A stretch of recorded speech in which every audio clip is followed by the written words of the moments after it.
Very good. Thank everybody for coming. We're going to be eating while we're learning, so we'll begin. And actually, maybe we'll just go around the table real quick and introduce ourselves. I'm Dave Pepcorn. I'm a city commissioner.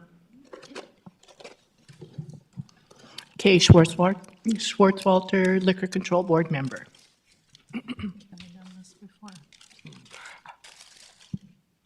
Michelle Vanyo. I work in the auditor's office, and I'm the records administrator, and I also do licensing. Jill Pickle, auditors licensing. And I'm Steve Sprague. I'm the city auditor, and I wanted Michelle and Jill here today. They are very involved with liquor licensing. A lot of questions come in when I'm not available, and they're able to handle the majority of those. Plus, we're looking at a transition plan at some point down the road, and somebody needs to know stuff in that office. And so that's why I have my trustworthy staff here today. And I think as we go on, I would also like to have each of the board members and the commissioners maybe tell us some of what your thoughts and expectations are from the Liquor Control Board, what the Liquor Board, your experiences so far. We'll come back to Kay. Your experiences so far, we've been meeting now for a little over a year, and I think we're kind of getting our footing now and ready to kind of move ahead with some of the issues. And so I guess with that, I'll quit talking for a little bit and pass it on to Bob. Bob Nelson, on the board, Liquor Control Board. I'm a retired president of a liquor distributor in Fargo here. Was in the liquor business, both retail and wholesale, for over 40 years. Good afternoon, Dave Zabalski, Police Chief, and I appreciate Steve's mentorship program, and he's told us he will not leave until all liquor control issues have been addressed, so we really appreciate that effort as well. Thank you. Mayor Mahoney. William Wisher, Assistant City Attorney and City Prosecutor. Grant Larson, Director of Environmental Health at Fargo-Cass Public Health. Lydia Tackett, Liquor Control Board. Arlette Preston, Fargo City Commission. Nancy Morris, City Attorney. Denise Kolpak, City Commission. John Stibbe, Liquor Control Board. Okay, I guess nobody wanted to say what their expectations. Do you want me to come back to you, or you're okay? We'll get to that later. Okay. So the reason that we wanted to get together was mostly for an educational session to talk about some of the issues that we're seeing, and that are being brought forward to liquor control, but we're finding really no way to address those issues and ways to find a way to maybe correct some behavior of certain bar owners and that type of thing. And so in the past, we've brought forward some discussion points, first brought up about a year ago with Chief Zabalski, did a presentation, and we talked about manager background checks and background investigations. With that one, we may have to seek some legislative changes or direction from the legislature to be able to have the Attorney General's office or the appropriate agencies through that office conduct those background checks for us.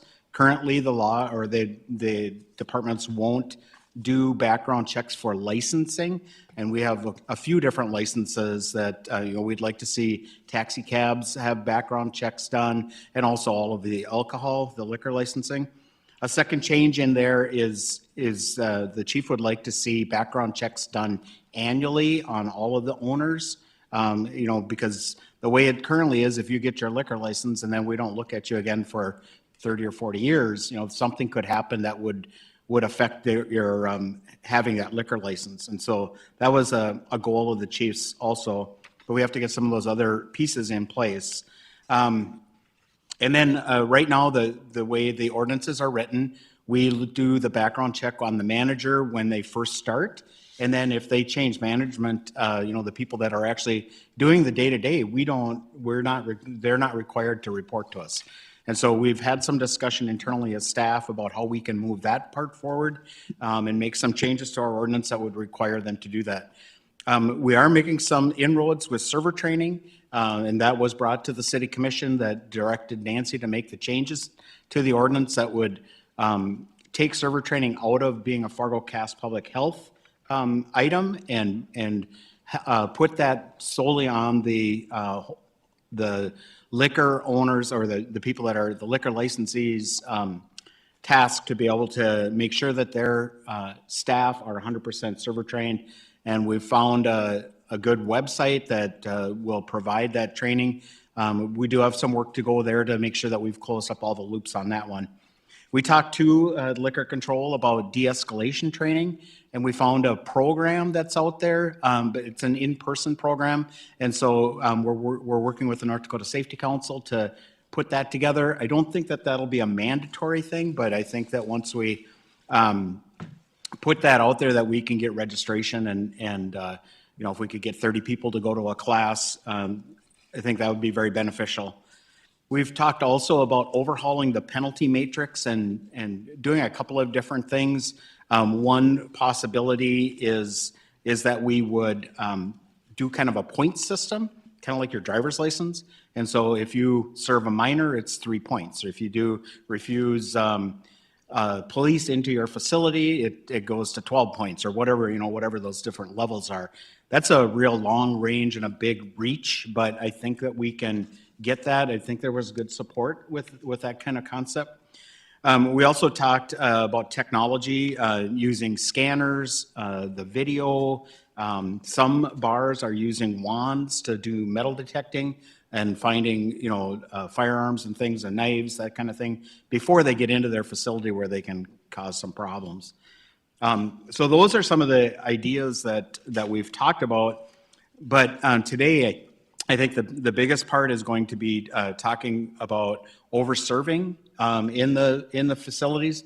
And Will has a presentation that he's prepared, and I think that'll really lay the groundwork out of what we've been talking about as staff. Anything I'm missing, Chief? Do you want to just go to each board member and just get some feedback from them on their first year kind of thing? Sure.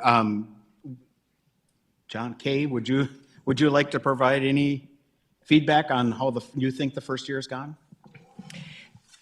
It's been a real learning experience for me. And as being a downtown resident, I have witnessed the changes and the escalation of behaviors that I think I'm looking forward to addressing.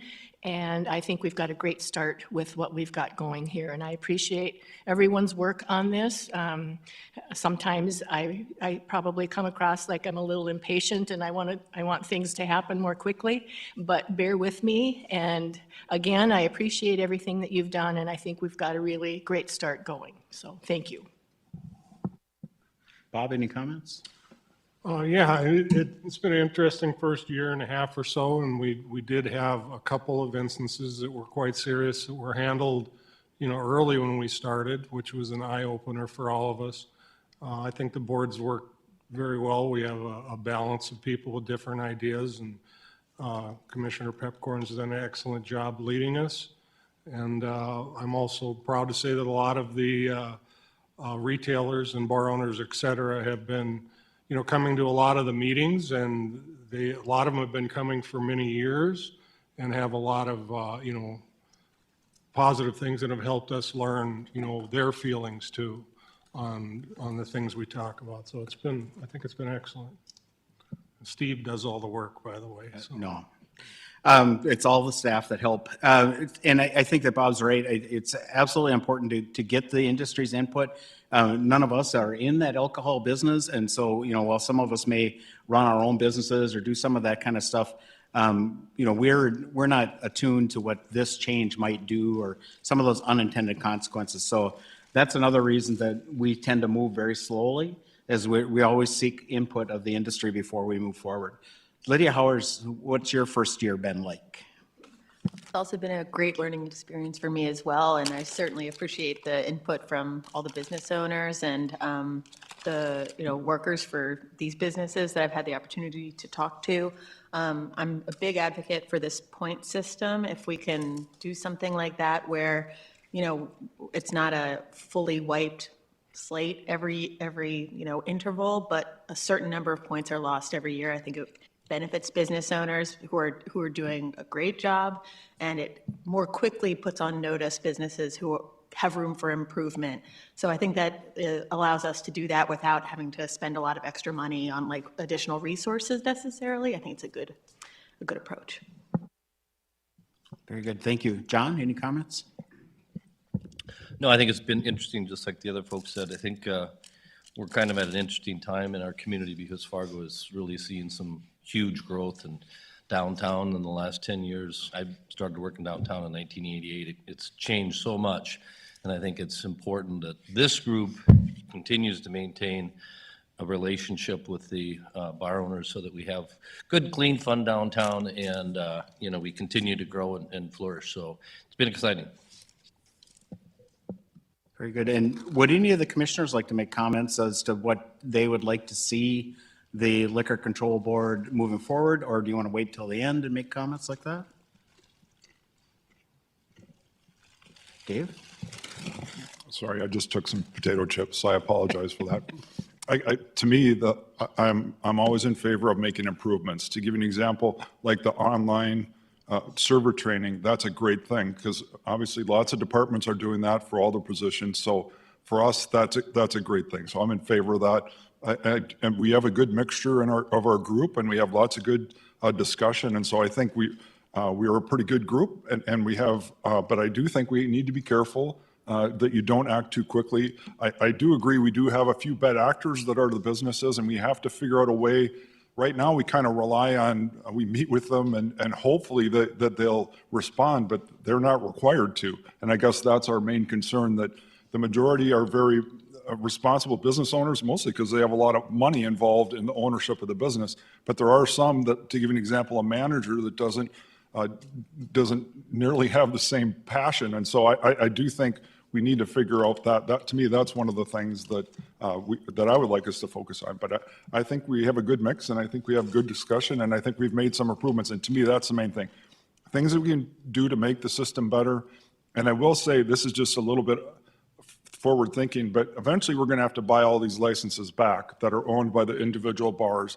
We started at a certain year where they're no longer owned as an asset by the bar, and at some point, and that would have an impact on the city's budget, but at some point, we're going to have to figure out a way to start buying them back so we can have a more consistent thing. So that's something that I hope we discuss for the future. Thank you.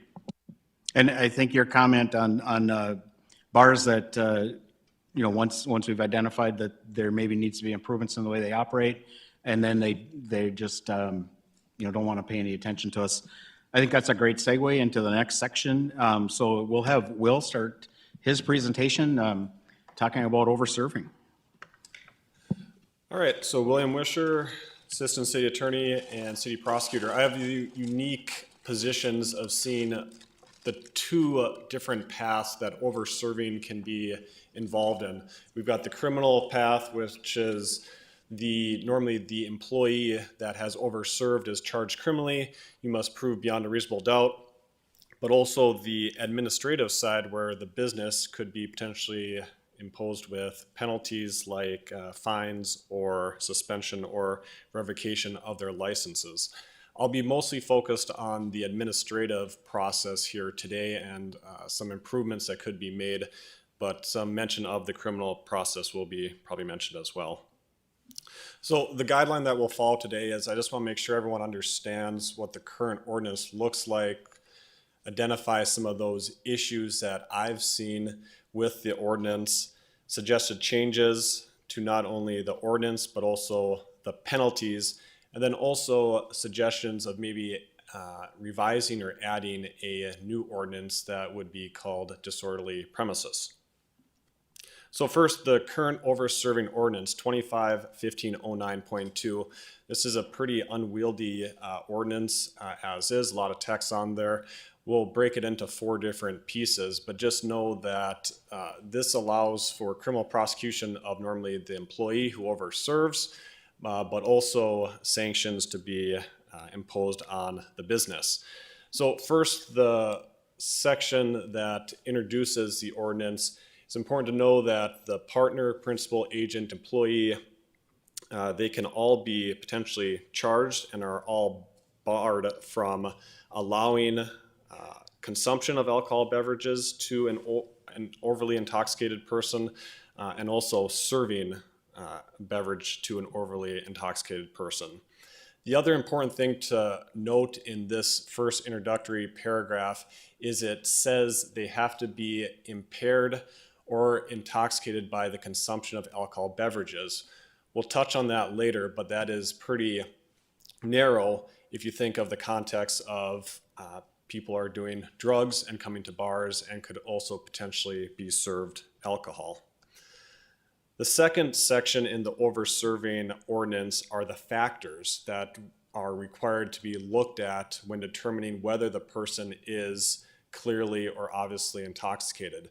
Most of these are pretty common sense: problems with balance, ineffective muscular coordination, disorientation, smell of alcohol, slurred speech, bloodshot, glassy eyes, condition of clothes and hair, unusual behavior. These are pretty common sense things that we see when someone is impaired. The third section in this ordinance is something that's pretty unique in the criminal or administrative process, where in order for any sanctions to be imposed on the business, it requires a showing that the officer personally observed the serving or the person that was clearly impaired to be consuming the alcohol on the premise. In most other ordinances that I come across, it can be shown through a lot of different ways how the impairment was reached. Whether the person consumed the alcohol on the premise was established by maybe a bartender or a witness, but this is something that might need some looking at with deleting the requirement that a police officer personally observe the consumption. The last one is a safe haven exception that allows the principal, agent, or employee to essentially create a presumption that sanctions not be imposed if they are the ones who reach out to the police. This is something that requires a little thinking about, because on the one hand, we want the bar owners to be reaching out to the police if they do have impaired individuals. So that makes you think, well, maybe this exception or safe haven is a good thing, but it also might be creating some safe havens that we don't want to actually create, where they are encouraged to overserve their patrons and then know that they, well, can contact the police and potentially get out of any sanctions. So that's a summary of what the ordinance currently looks like. What are some of the issues that we've been seeing? The first main issue is, how do we prove the case? Not only on the criminal side, but more importantly on the administrative side. It's really difficult to determine when intoxication occurred. There can be situations where a person takes a couple shots immediately before they enter the bar. They could potentially leave the bar and do some drugs, or once again take some shots. Is this a situation where the alcohol has occurred over an amount of time where all the alcohol is consumed in the business or not? That's closely related to the second issue: is there a break in the chain of any vision? The one case that I've been involved in relied pretty heavily on video, and there was some time where the person went out of video, they went to the bathroom, and that was brought up by the defense attorney. Well, you don't really know what that person was doing outside the vision of the camera. The next two deal with cooperation from the most usual witnesses. The first one is the bartender. The bartender is not likely going to be cooperative. They will know that they may be subject to criminal prosecution, and their livelihood, their bar, might get in trouble. Tied closely to that is video.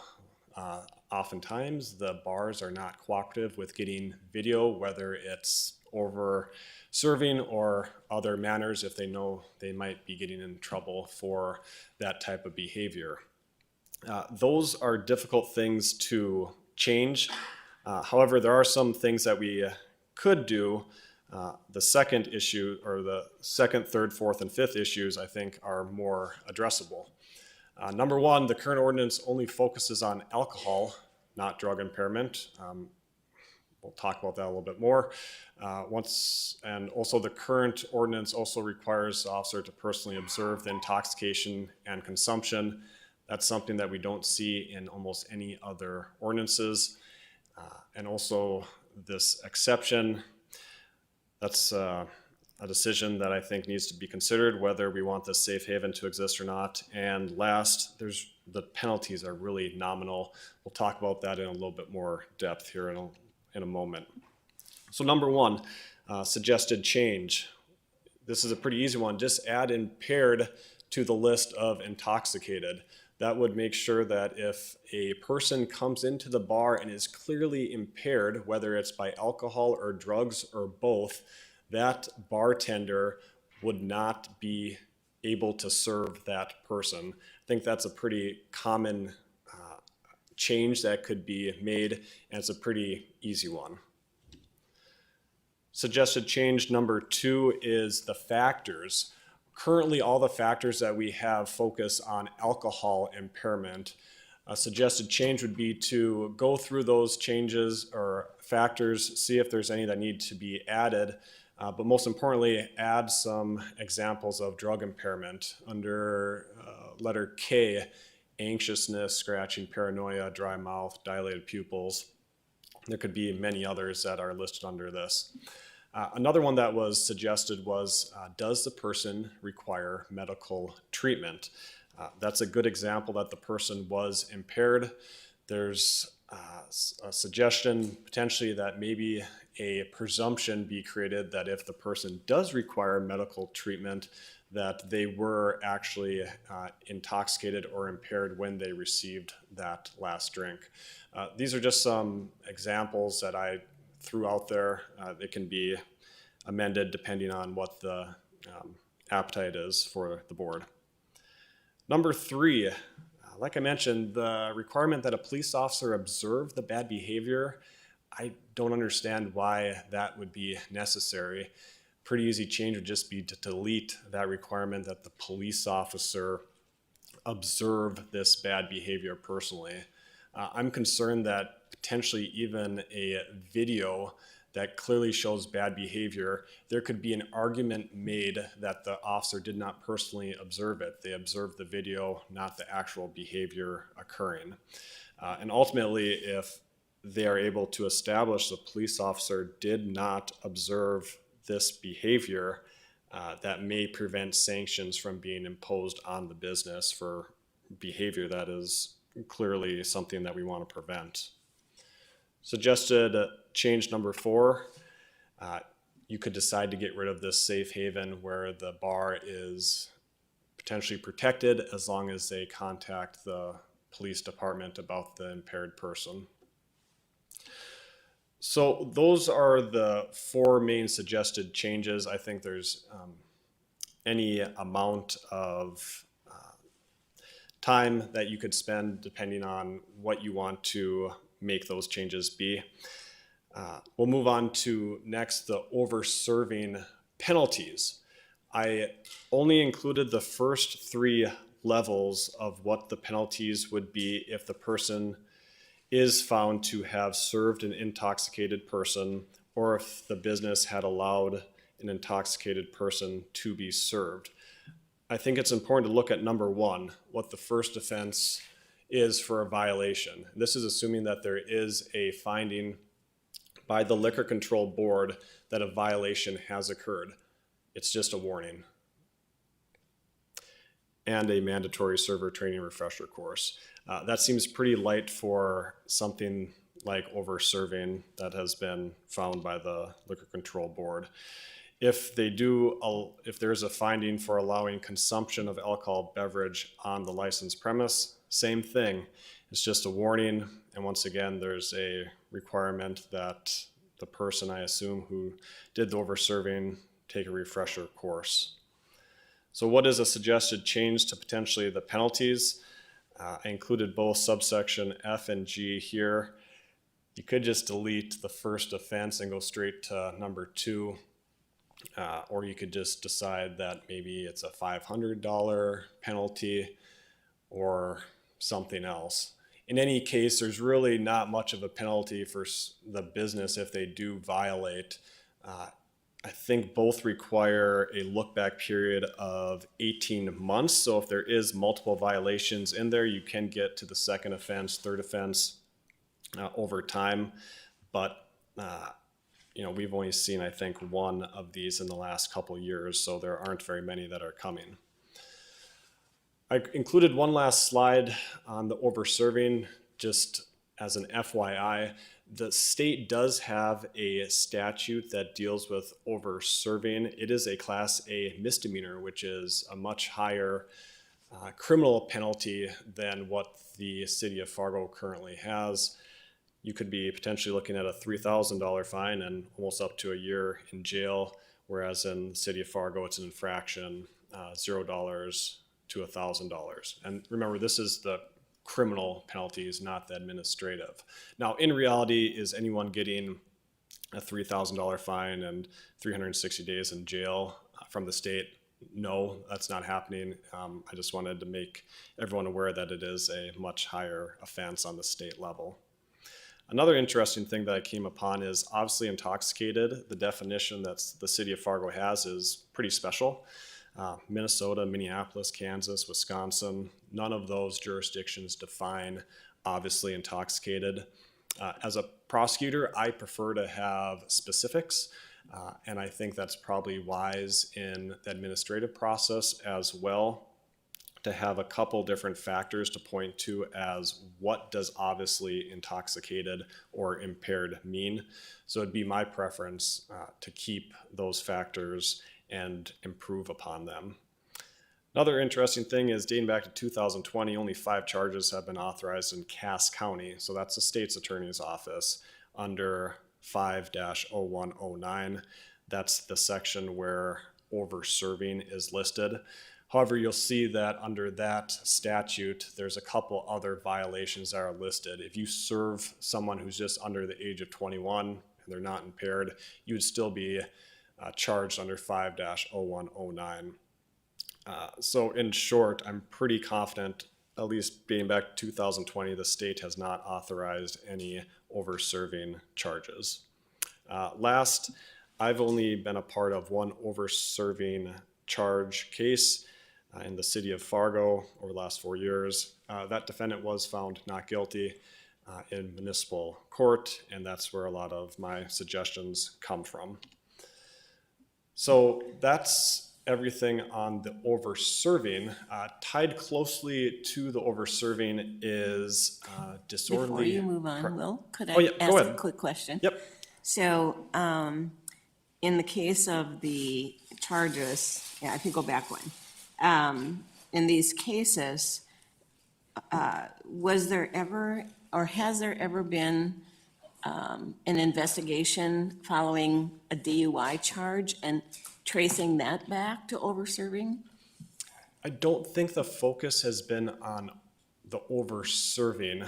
I know there was a state case where an individual died and there was a DUI as part of that, but I don't think the issue was over-serving. I thought that was more serving someone who was under the age of 21. Okay.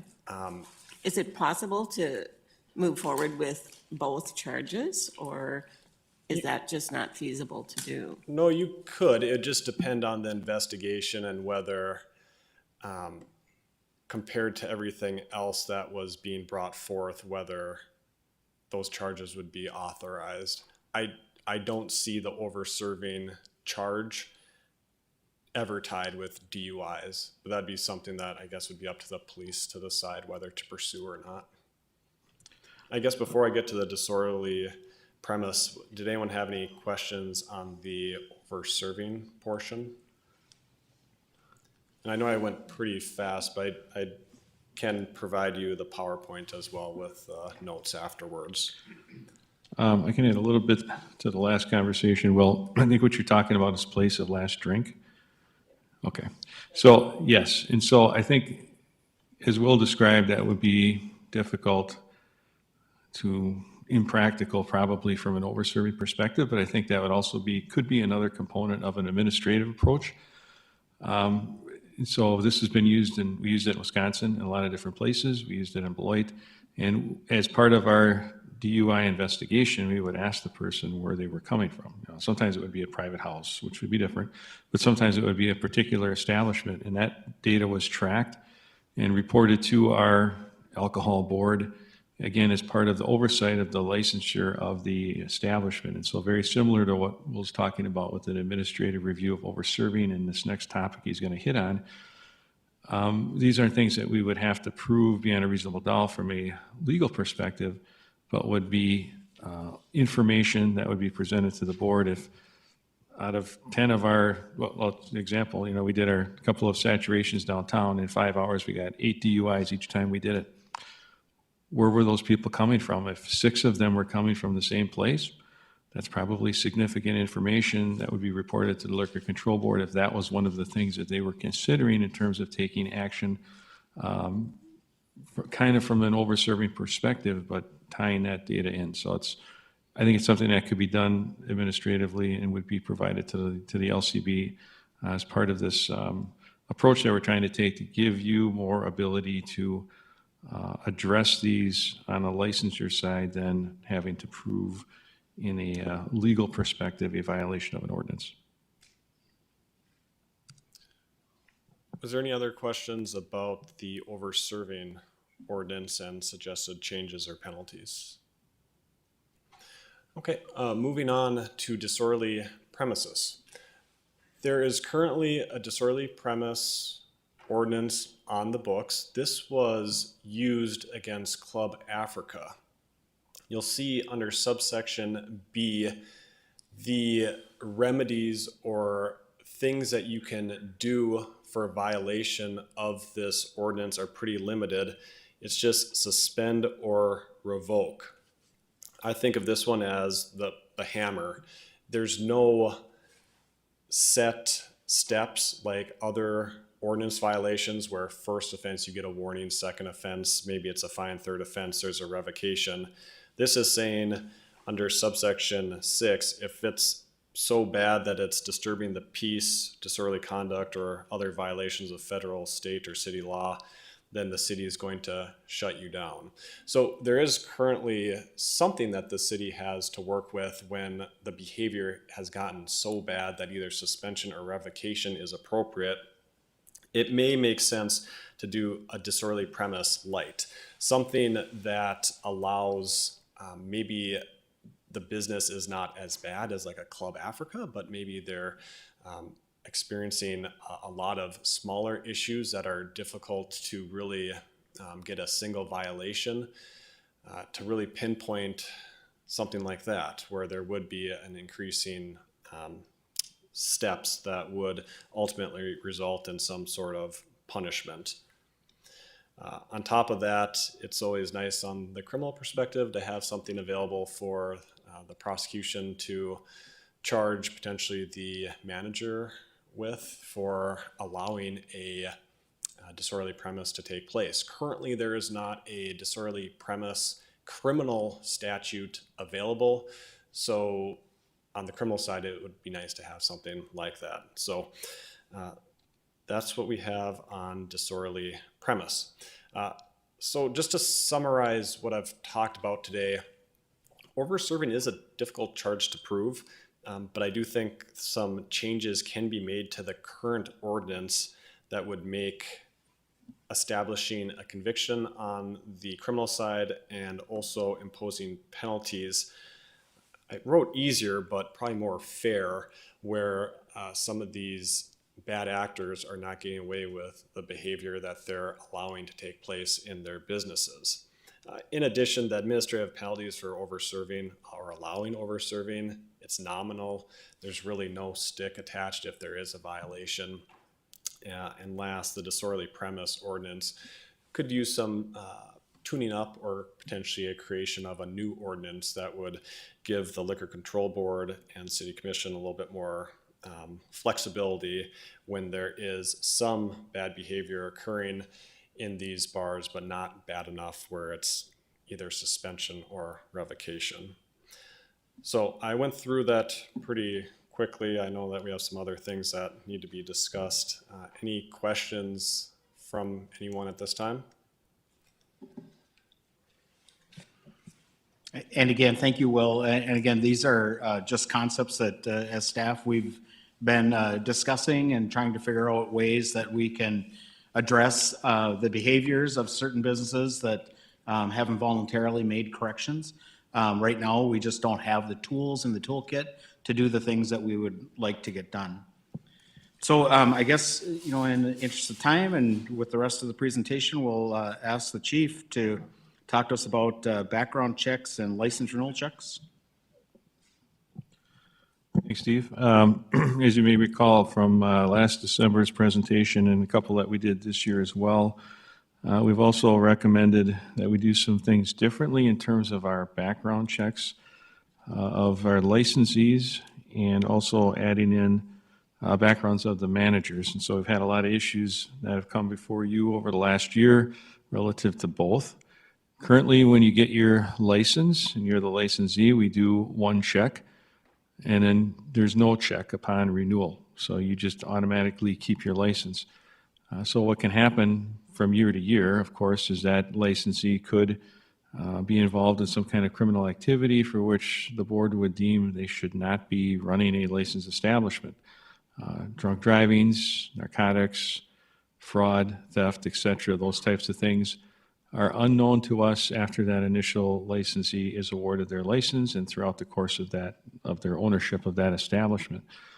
Managers, by and large, aren't checked across the board as well and probably should be added into the mix. That's the person that is really running that establishment day to day that kind of sets the tone. And if we talk about some of the issues that we've seen with likely over-serving or some other issues within the establishment, it's like everything else. People go to the places where they think they can do certain things, and they don't go to places where they won't be allowed to do certain things. Very similar to the scanner information. If I know I won't get in with my fake ID, I'm going to go somewhere I can. If I know that I can go to this bar and drink all night long beyond the level of intoxication to where they're calling the ambulance for me, that's where I want to go. So hitting, looking in terms of manager backgrounds and making sure that they don't have any of these issues that would affect their ability to manage that establishment and make sure those things aren't happening, we think would be another important piece. We had a couple of suggestions. Obviously, staff changes happen, and putting some reasonable timeframes in for the owner to notice the city about a change in management for these licensed establishments. Recommending a 72-hour notice or 3 business day notice perhaps for them to let us know, and then getting that background completed to us so that we can turn it around in 30 days and make sure that we don't have any issues. If we do, we'll bring them before the board. So that's just kind of basic suggestions on that, and then failing to do that, to provide the info, recommended $500 fine if not done within 21 days from notice of failure, suspension of license until completed. So again, these are suggestions for the board to consider in terms of having the ability to have a little more control over some of the establishments in which we have these issues. And I think by and large, a lot of places aren't having these issues, but when we do get them, as Steve said, we have little to no mechanism to do it, to address it, and the board doesn't either. So that's one of the reasons we added that piece in. Did I cover that? I believe so. I don't know if anybody has any questions on the background checks and some of those potential changes that we'd like to look at.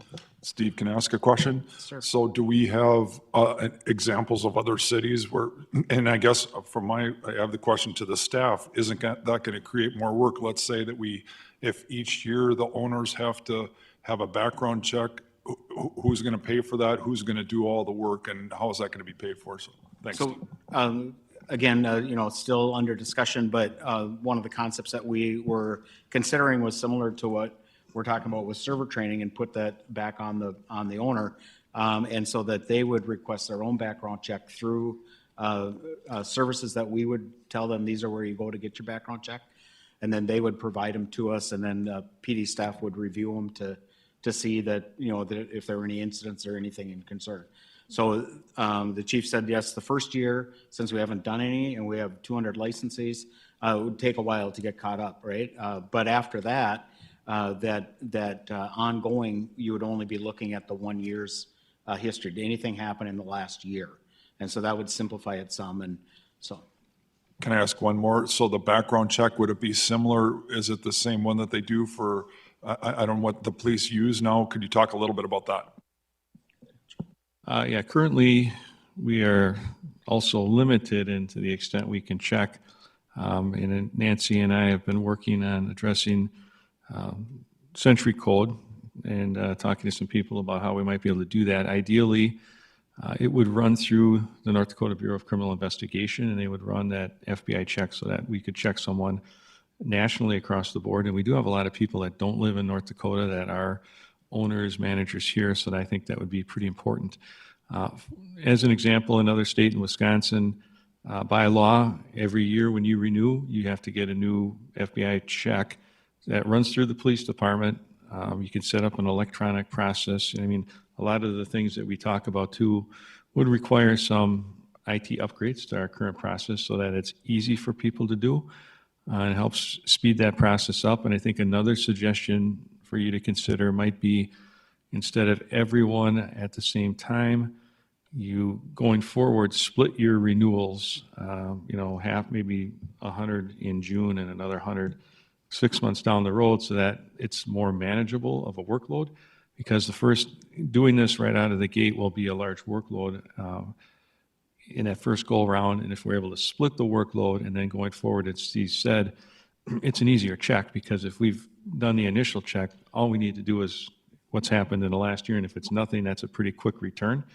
And we can turn that renewal around much quicker. So it would be those issues, and then management turnover, which probably varies with what's happening in the world too.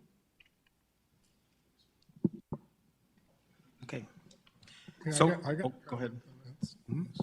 Yeah, I agree. The starting point is let's get good records of who we're doing licenses with, because we've had problems piercing the corporate veil. We've had, you know, restaurants that we don't know who they are. They don't respond to you when you're saying you're late for this, et cetera. So, I mean, I think we have to enforce that with probably a fine or whatever, and be vigilant about it. We've had restaurants that quit serving alcohol but still had their license for several months before we found out, which doesn't seem like a big deal, but there's also, you know, their license is supposed to lapse after so long if they quit using it too, right? So I think that's a really important first step, and we should take it serious. And I don't think there's a problem putting the ownership of a bar, that it's their responsibility to let the city know when they have a management change, so that we can make that background check, and they should know that. Yeah, that some of these bars, that changes a lot, you know, who these people are. So, and if a corporation won't give us a name because they don't want somebody to be liable, then they should at least give us an attorney that represents their corporation, so that when you have an issue, you're not wasting your time with unanswered calls.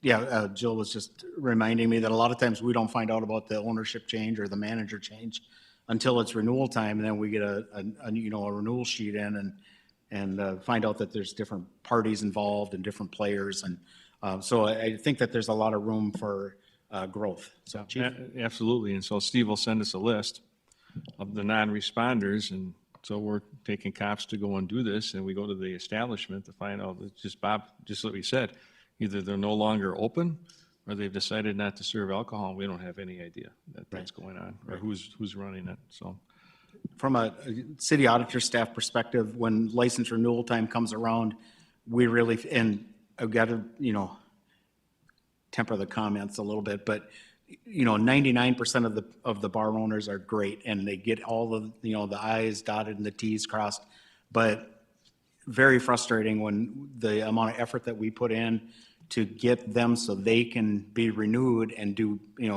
continue to do business. This last year, we had a bar owner that was at a hotel, and we sent, their last day is the 30th.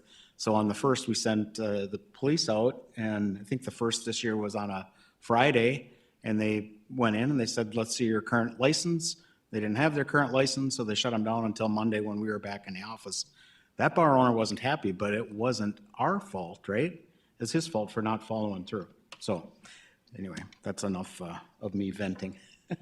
So the bottom line is if we're going to create a new ordinance, there should be good, strong wording about the responsibility to keep that information up with the city. And like you said, the majority of the bar owners in this town are going to have no problem with that. Absolutely. It's all these corporations that come and go and change and stuff that cause the problems. Absolutely. I think with all of the things that we're talking about, 90% or 95% of our taverns, they're not having a problem. They're not over-serving, they're not doing these things. And really, so we're trying to find ways so that we can correct behavior of a limited number of facilities. And really, that's kind of what we're hoping to address. So, If I can just jump in. So there have been discussions about the current North Dakota Century Code that does allow the Attorney General's Office, BCI, to be a channeling agency for federal background checks, which of course are nationwide. And right now, it provides for occupations if specifically provided for by ordinance. So we will probably be looking for legislative support and from the commissions to request that there be a change in the statute to allow occupations and licensing so that they can operate as a channeling agency for the FBI, and we would be able to submit those. Of course, there's the discussion of what kind of resources do they then have to accommodate those additional requests. So that will be coming forward as well. And if you do see that as leaders of our city, we'd really appreciate your support on any legislative changes that would address some of those things.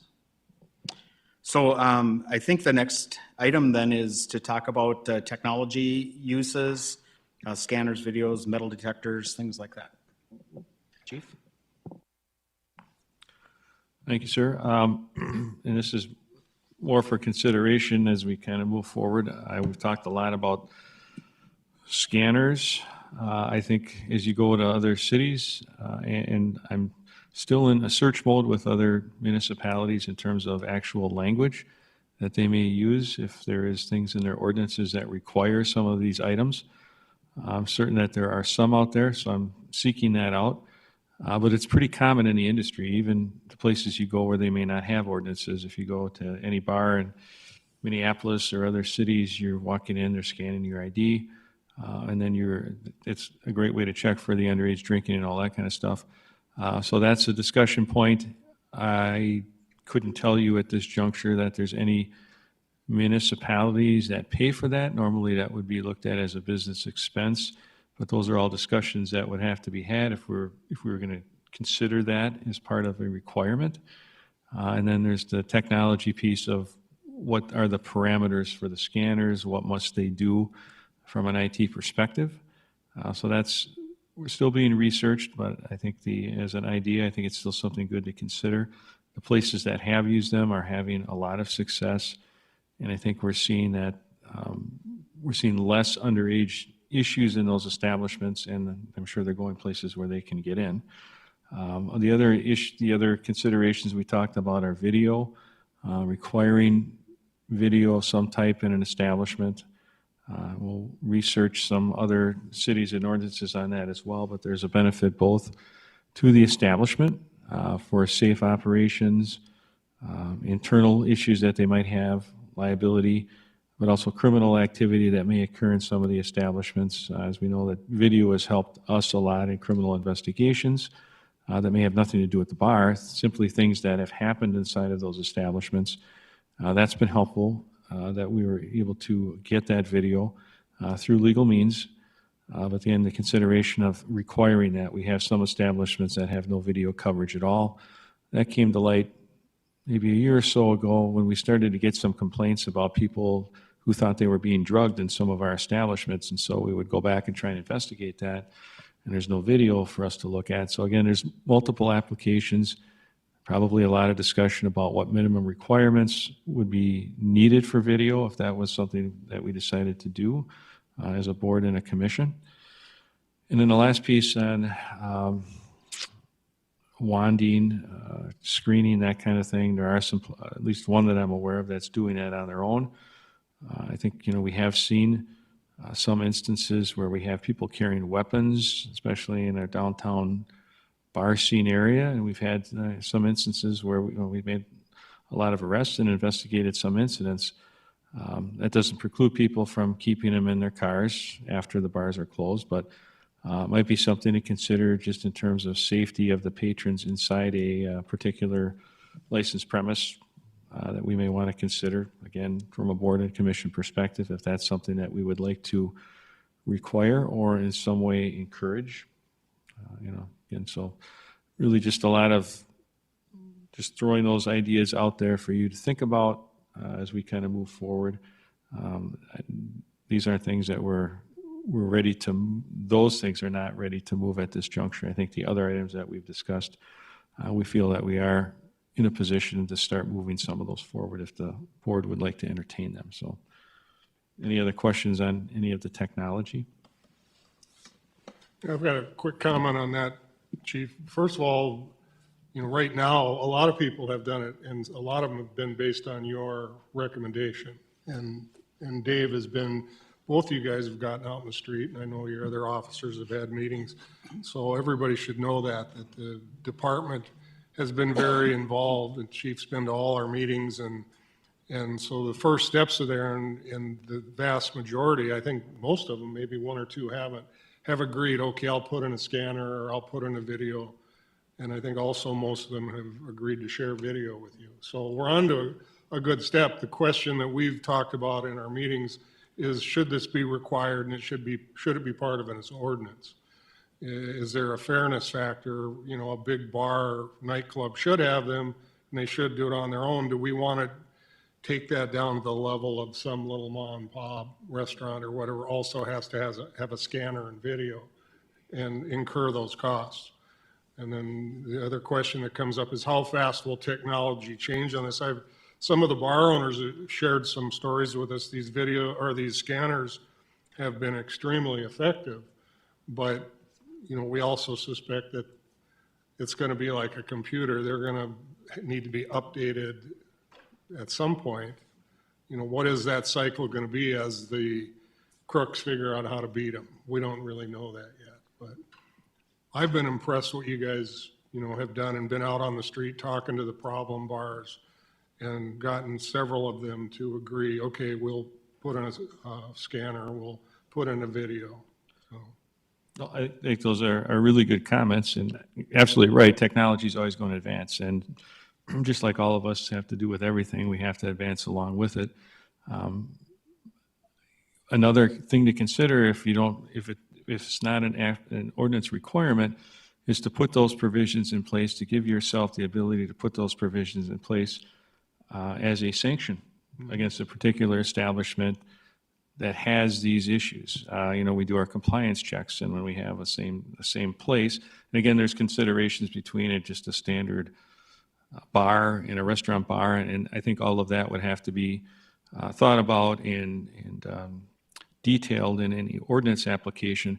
But to give yourselves the opportunity as a sanction when we bring some of these things forward to say, well, this is your second compliance failure, you're not using a scanner, so as part of the sanction, you're going to have to do this. And so that might be another option to go as well with some of these technology issues.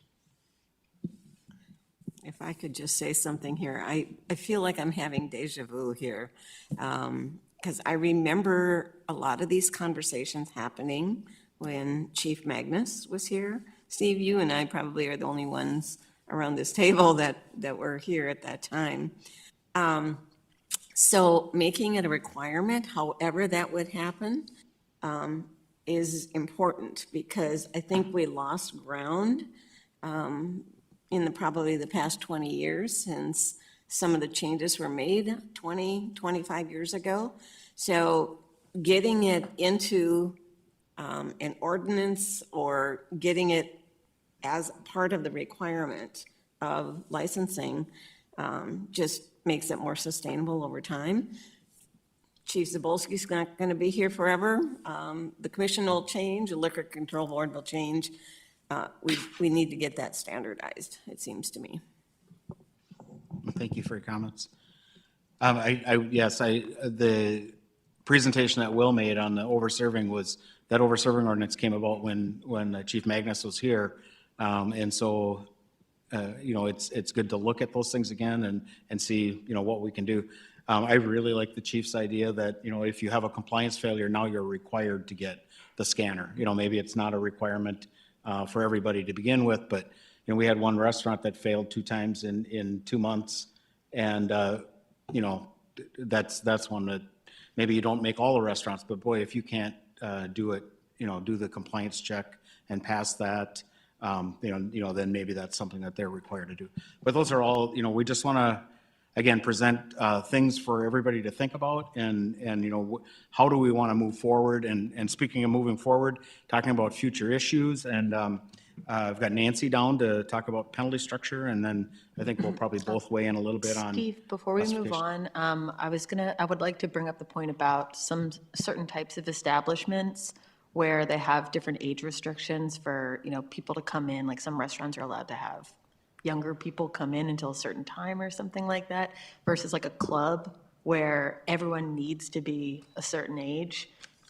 Is there any path forward with requiring who's using the scanners, like a door person versus a bartender?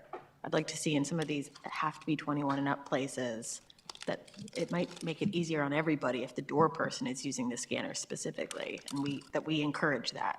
Sure, exactly. And that's one of the requirements in our server training, in the server training ordinance that we're working on, is we're going to require that whoever that door person is, whether you call them a bouncer or security or whatever, that they'll be required to take server training. Currently, they're not in the stream of service, or, that first line where they're taking the payment for the alcohol or presenting the alcohol for consumption.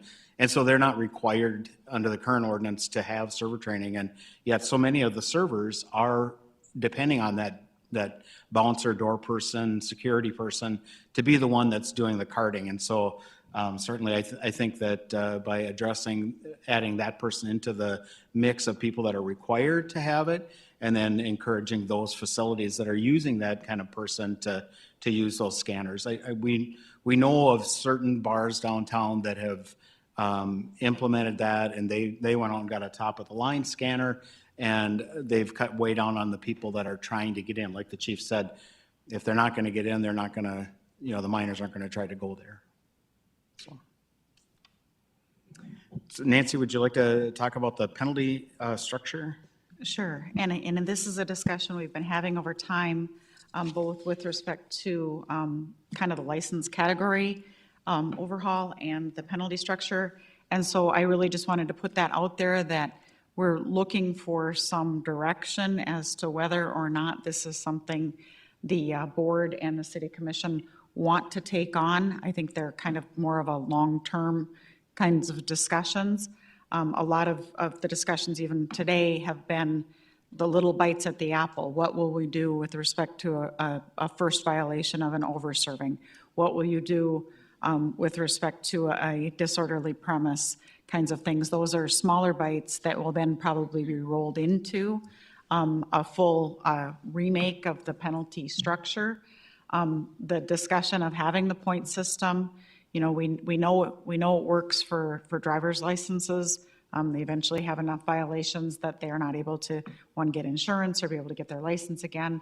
A lot of that will change the way we do business, really, is if you have a violation of an over-serving, but then you have a violation of a service after hours, they're not being cumulative in a manner that the sanction will increase and eventually result in a, a little bit more penalty to that, including revocation.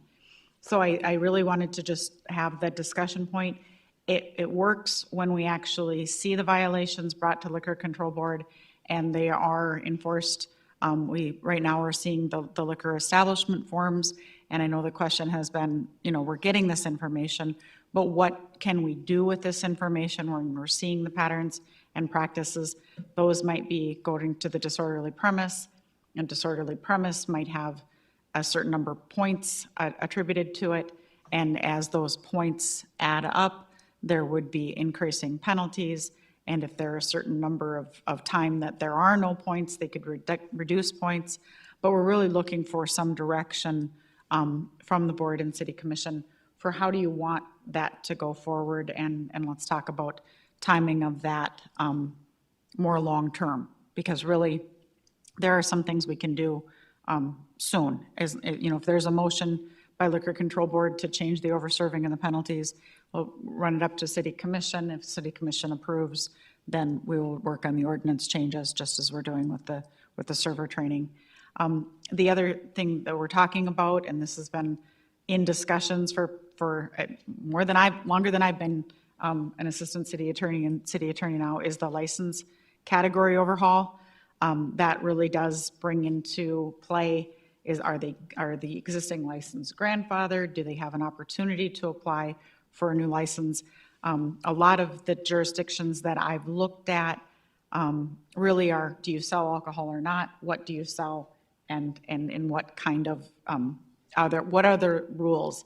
We've started adding categories with more rules that to Steve's and his staff's credit, have really, tabled that out and tried to figure out if they're in compliance or not, but it really has become increasingly more complicated. I think there's right now about 32 different licenses that are being considered. So I think we need to get some direction if that is because that could take a year or more just of constant work to really try to figure out what we do with the existing licenses and how we move that forward. But I don't know that we've gotten that direction and how you want to see that happen going forward. So those are the two things that I think are longer term kinds of projects that need to be addressed. First by Liquor Control and City Commission to give us some direction on that. I think we've brought these things forward, but we're really looking for those actions. I know the classification simplification was a request from my staff. They said, before you leave, as I start transitioning out, they said, hey, if you can do anything, try to simplify the license structure a little bit so that it's a little less confusing. So that was one of the things that I'd like to move forward. And, I've had a presentation before a couple of years ago and it didn't gain traction. So, I'll probably dust that one off the shelf and see if we can't update it a little bit. So it is 1:03. We want to be respectful of everybody's time. I don't know if anybody has any closing comments or anything. I have a few things I'd like to say after listening to everybody. And as I mentioned in the beginning, when I have a tendency to want to move things forward, that things don't move as quickly as I want. And I understand and I appreciate everything that goes into all of the work that you all do. But I remember that was one of the things I really wanted to work on, was a license overhaul in the beginning when I first joined the board. So I would be very supportive of looking at that initiative. I would also support mandatory scanners for full alcohol establishments, especially in the downtown area. As a resident, I've seen firsthand what happens at bar close and those hours leading up to that. And I really am concerned about the over-serving, and I think that's one way to address it. And I'm also concerned about the maximum number of people who are in some of these establishments, having seen at 2 a.m. bar close, the spilling out onto the streets. I can't imagine that they are under capacity, but not having been up in the facility, I can't I can't vouch for that. But is there some way that we can look into overcapacity, especially on Fridays and Saturday nights? So those are the three things that I wanted to bring up. Thanks, Kay. And on the overcapacity, actually, we just recently had that discussion, so we're looking into the enforcement of overcapacity, and it might require an ordinance change. Nancy's reviewing that. Oops, sorry. Real quick, I think that I'll work with Nancy and the city attorneys, because if the future penalty structure includes revoking or suspending a license, you know, we require a health license for alcohol service, so ours should be revoked and suspended, you know, simultaneously. And if ours has to be reinstated, that comes with a fee as well as an inspection. And if they're maybe grandfathered in, or they have some issues that are compliance, they'd have to bring that back into it. So just be in the mix as far as when you talk about the penalty structure going forward. Thanks. So I'm not real clear exactly what you're asking for today, because a lot of this, I think we heard and talked about a while back. If you're looking for support for moving forward, my support is definitely there. And in regards to that longer, future-oriented kind of issue, penalty structure, it seems like that should be done probably as soon as possible. The classification simplification, that's been something that I've been supportive of for a long time. So whatever we could do there to move forward. The one thing that's driving me crazy, actually, is when a license comes up for sale and it sits out there on the market, why don't we just go out there and purchase it and get it off the market, convert it to a city-issued license? And maybe in the meantime, you know, we could be doing that. And that, I think Commissioner Pepcorn would fully support that. That was one of the things he said at the last time that a license came to to the Liquor Control Board, that we should be purchasing these licenses as they become available. So I'll have to talk to the budget people and see if we can scrape some dollars loose for something like that. With that, we thank you for your participation and look forward for some great things coming forward from the Liquor Control Board. Thank you.